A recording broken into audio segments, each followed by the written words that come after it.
साहब, मौकों वाली बवासीर का रमजान साहब पूछ रहे हैं, कोई सस्ता इलाज तो बता दें। इसका इलाज बहुत सस्ता है। काफूर ले लें, 20 ग्राम ले लें काफूर। और तेल जो है, सौंफ का तेल। ये ना ख्वास काफूर में कि अब्दुल्ला साहब ज़्यादा जाने नुस्खा लिखा हुआ है। तो ये दोनों को मिक्स कर लें और लगाते जाएं मस्सों पे। तो इससे जो है वो आहिस्ता आहिस्ता से जो है वो इससे इसको करते जाते हैं और ठीक होते जाते हैं।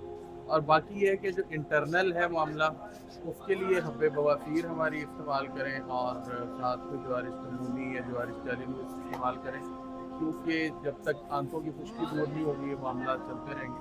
लेकिन वैसे जो है एक्सटर्नली जो है ये जो आपको जो सस्ता सा तेल बताया ये भी लगा सकते हैं। वैसे मरम शिफा हमारी जो है वो इसके लिए होती है, वो लगाना चाहे वो भी लगा लें। बल्कि एक और भी चीज़ याद आ गई, काफूर से रिलेटेड के जो सुलेमानी बाम है उसमें भी काफूर होता है, वो भी लगा लें तो वो भी मौकों के लिए बहुत फ़ायदा होता है।